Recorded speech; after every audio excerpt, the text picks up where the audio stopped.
Citizen act amendment bill जब आएगा तो देश के मुसलमानों को भगाने का काम शुरू किया जाए। वक्त कोर्ट के इस कानून के लागू होने के बाद मुसलमानों की जमीन हड़पने का काम सरकार करेगी। मोदी जी के पूरे शासनकाल में बिहार जैसे राज्य को 44 लाख पक्के मकान गरीबों को देने का काम किया। दूसरा काम नीतीश कुमार जी ने किया है, उनके पीठ पर भारतीय जनता पार्टी ही की, साथियों को दूसरी पार्टी नहीं की। लेकिन जब नीतीश कुमार जी और भाजपा की सरकार बनी था, जिसने अपराध किया उसको जेल के अंदर भी डाला, और जो हमारी बहनें जो एक तरह से विधवा हुई उनको पेंशन आज भी बिहार की सरकार देने का काम किया। आज बिहार पसमंदा फाउंडेशन के तत्वाधान में वक्फ बिल पास, नया दौर नया इंसाफ, शुक्रिया मोदी जी के इस कार्यक्रम में उपस्थित इस कार्यक्रम की अध्यक्षता कर रहे और जिन्होंने इस पूरे कार्यक्रम की संरचना की, हमारे भारतीय जनता पार्टी के मीडिया के प्रभारी छोटे भाई आदरणीय इकबाल अंसारी जी, दानिश इकबाल जी, इस मंच पर हमारे साथी मित्र और पार्टी के नेता, पार्टी के प्रदेश अध्यक्ष आदरणीय दिलीप जायसवाल जी, इस कार्यक्रम में उपस्थित बिहार सरकार के लोकप्रिय मंत्री साथी जनक राम जी, नूर आलम साहब, अति पिछड़ा प्रकोष्ठ के प्रदेश के अध्यक्ष बलराम मंडल जी, नूर जहां साहब जी, जहां आरा जी, नाज परवीन जी, इकबाल अंसारी जी, और आज मोदी जी को आप शुक्रिया कर रहे हैं। आजादी के 75 वर्षों के बाद भी जिसलिए भारत बना था, उस भारत की संरचना को जब 2014 में आदरणीय प्रधानमंत्री जी ने देखा और भारत के समाजों को कैसे जोड़ने का काम आदरणीय प्रधानमंत्री जी ने शुरुआत किया।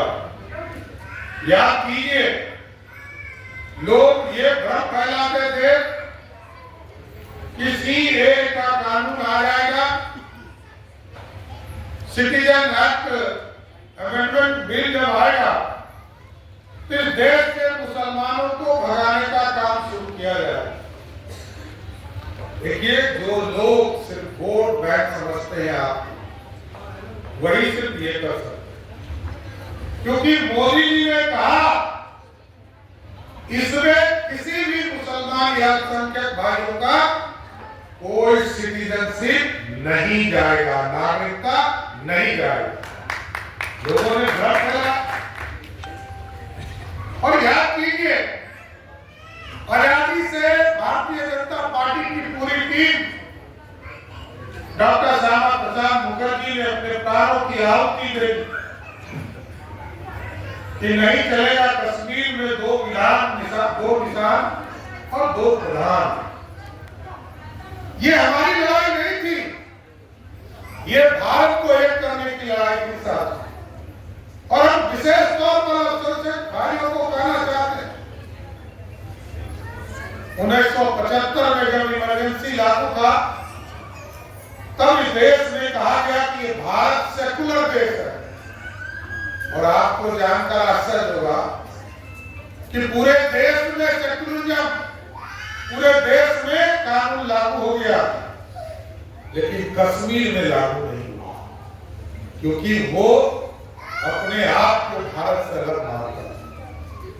हम सारे लोग, हिंदू हो, मुस्लिम हो, सिख हो, ईसाई हो, बौद्ध हो, जैन हो, पारसियन हो, ये भारत के लोग हैं साथियों।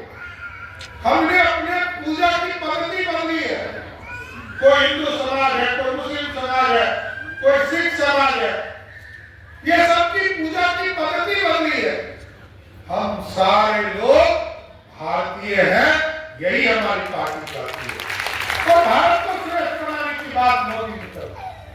इस भारत की समृद्धि के लिए, भारत को आगे बढ़ाने के लिए हमारी जो कुरीतियां हैं इसको भी ठीक करना पड़ेगा। ऐसा नहीं है कि हमारे यहाँ कुरीतियां नहीं थी। हमारे हिंदू समाज में तो जब विधवा होती थी हमारी बहनें, तो वो तो आग में कूद कर अपने जान को देती थी, सती प्रथा।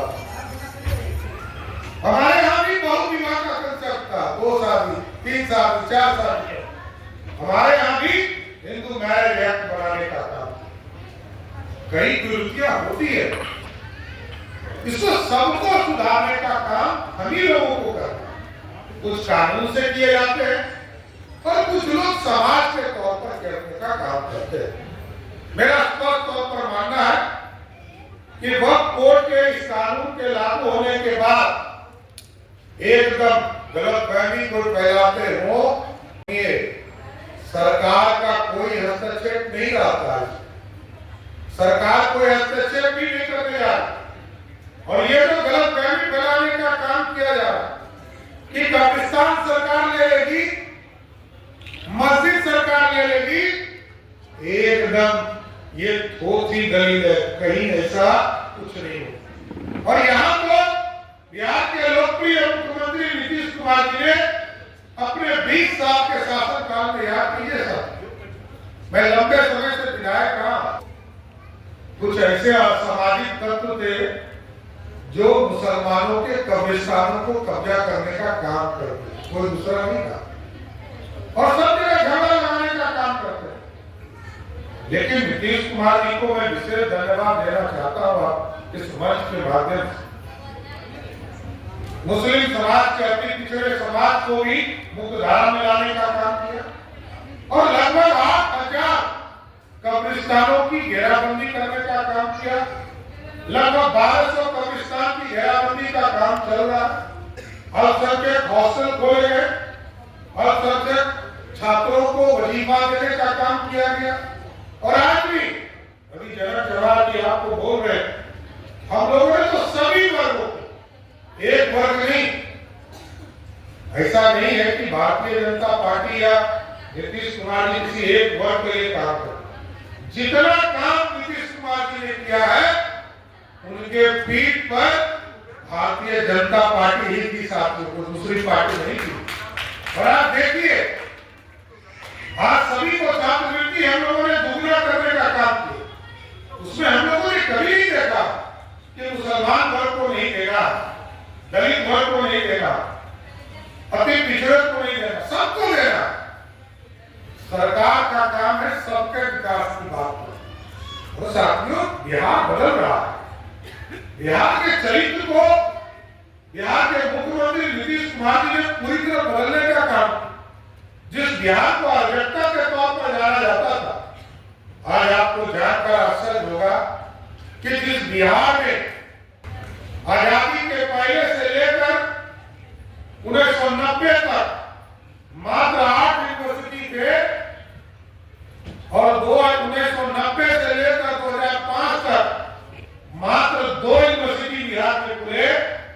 नीतीश कुमार जी के शासनकाल में वही बढ़कर आपको जानकर आश्चर्य होगा कि 2005 तक 10 यूनिवर्सिटी, 90 के पहले आप हम सेक्युलरिज्म है। भागलपुर का दंगा हुआ और जो दंगाई थे वो घूमते रह गए सड़कों पर पूरे 15 वर्षों। लेकिन जब नीतीश कुमार जी और भाजपा की सरकार बनी सर, जिसने अपराध किया उसको जेल के अंदर भी डाला और जो हमारी बहनें जो एक तरह से विधवा हुई उनको पेंशन आज भी बिहार की सरकार देने का काम किया। तो साथियों न्याय करना पड़ेगा और न्याय के साथ ही विकास हो सकता है। मोदी जी का भी स्पष्ट मानना सबका साथ सबका विकास और सबके विश्वास की चिंता है। और यहाँ भी नीतीश कुमार जी के नेतृत्व में लगातार आज बिहार की सरकार लगातार काम करके बिहार को उन्नति की ओर ले जाने का काम कर रही है। और याद कीजिए साथियों, यही भारत था, यही मगध था और इसी मगध ने स्वर्णिम काल देने का काम बिहार और देश को दिया। लेकिन इस भारत को और समृद्ध बनाने की जरूरत थी। जहां आप सोचिए कि कांग्रेस पार्टी या यूपीए के लोग बिहार को हिस्सा भी नहीं देते थे। बिहार को हिस्सा के तौर पर 2004 से लेकर 2014 तक जहां मात्र 1,82,000 करोड़ रुपया बिहार को मदद करने का काम किया, वहीं मोदी जी ने 7 से 8 गुना अधिक देकर 14 लाख करोड़ रुपया बिहार के विकास के लिए। और तो दुनिया का रास्ता खुल रहा, दुनिया का रास्ता खुल रहा था। 4 तरह के रास्ते होते हैं, रोडवेज, रेलवे, एयरवेज और वाटरवेज। साथियों, हम तो 2 में कहीं थे ही नहीं। एयर ट्रैफिक को दुनिया में हम मजदूर बनकर जाते हैं साहब। हम दुबई जाते हैं, शारजा जाते हैं, हमारे पास कोई कनेक्टिविटी नहीं थी, इतनी बड़ी आबादी। आज मोदी जी के शासनकाल में आपको जानकर आश्चर्य होगा, जहां 2005 तक बिहार में एयर ट्रैफिक से मात्र 2.5 लाख लोग ही ट्रैफिक से हवाई यात्रा करते थे, लेकिन आज मोदी जी और नीतीश कुमार जी के नेतृत्व में आपको जानकर आश्चर्य होगा कि 42 लाख लोग सिर्फ हवाई सेवा से बाहर और अंदर करने का काम है। और अभी सिर्फ पटना का एयरपोर्ट खुलेगा। 4 तारीख को आदरणीय प्रधानमंत्री जी पटना आ सकते हैं साहब, क्योंकि खेलो इंडिया के तहत यूथ गेम्स की शुरुआत आदरणीय प्रधानमंत्री जी कर सकते हैं। और उस दिन पटना एयरपोर्ट का उद्घाटन करेंगे। और सिर्फ पटना एयरपोर्ट का उद्घाटन होगा तो जहां पटना एयरपोर्ट से 30 लाख लोग आज हवाई सेवा का लाभ उठा रहे हैं, पटना में सिर्फ 1 करोड़ लोग हवाई सेवा लेने का काम करेंगे। 1 करोड़। और आप सोचिए कैसे बिहार बदले। दुनिया के लोग आते थे, बिहार में रास्ता ही नहीं, एक्सप्रेस वे बनाने का काम किया। और मोदी जी ने जितना योजना शुरू किया था, अभी आपको जानकर आश्चर्य होगा कि मोदी जी के पूरे शासनकाल में बिहार जैसे राज्य को 44 लाख पक्के मकान गरीबों को देने का काम किया। उसमें सिर्फ मुसलमान भाइयों बहनों को 16 लाख पक्के मकान मोदी जी की सरकार ने दिए।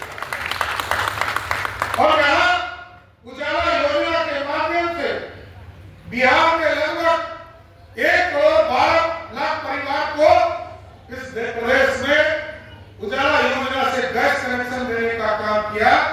उसमें बिहार जैसे राज्य में 21 लाख से अधिक सिर्फ मुसलमान भाइयों को उजाला योजना से जोड़ने। इसलिए साथियों, सबका विकास करना है और सबके विकास के साथ आगे भारत को बढ़ाना। आज वक्फ बोर्ड के माध्यम से जो भ्रष्टाचार का अड्डा बना था, पारदर्शी नहीं था, कानूनी अराजकता था, और हमारे जो गरीब मुसलमान भाई थे, इनको सीधा लाभ नहीं मिल पा लोग। और तो मैंने तो उसी दिन ट्वीट किया, इस प्रदेश के एक बड़े नेता जो पूर्व मुख्यमंत्री है लालू प्रसाद, वो जब सदन के अंदर नेता के तौर पर थे तो क्या बोलते थे? वो स्वयं कहते थे कि डगमगला पर जो वक्फ बोर्ड की जमीन है, इसको सबको बेच दिया, गरीबों के कल्याण के लिए काम नहीं हुआ। और उन्होंने स्वयं कहा इसके लिए सख्त कानून बनाने का काम भारत की सरकार करे। लेकिन अब सत्ता के लिए बदल जाते हैं, क्योंकि ये काम मोदी जी कर रहे हैं तो इनको लगता है कि मेरा क्रेडिट खत्म हो गया। लेकिन साथियों, मेरा स्पष्ट मानना, पसमानदा समाज हो, अल्पसंख्यक समाज हो, सबको आगे बढ़ने का राइट है, सब आगे बढ़े, इसकी चिंता करना है। इसलिए मैं जरूर स्पष्ट करता हूं नीतीश कुमार जी की तरफ से, एनडीए की तरफ से और बिहार की सरकार से की तरफ से कि पूरी तरह वक्फ बोर्ड के एक एक जमीन का हिसाब करके गरीबों के कल्याण के लिए इसको प्रयोग कराने का काम करूंगा। इसलिए साथियों, मैं दानी जी को विशेष तौर पर बधाई भी देता हूँ, धन्यवाद भी देता हूँ कि आपने कई चीजों के बारे में ये संगोष्ठी रखने का काम किया और मोदी जी को धन्यवाद देने का काम। इसलिए दानिश इकबाल जी को विशेष तौर पर बधाई, और आप सभी लोगों मैं फिर से बधाई देता हूँ, शुभकामना देता हूँ। इस वक्फ बोर्ड के माध्यम से जो गलतफहमी लोग फैला रहे हैं कि मुसलमानों की जमीन हड़पने का काम सरकार करेगी, एकदम गलतफहमी को समाप्त करने का काम कीजिए। कोई भी मस्जिद, कोई भी कब्रिस्तान को सरकार अधिग्रहण नहीं करेगी। इतना कहते हुए मैं अपनी बातों को विराम देता हूँ। बहुत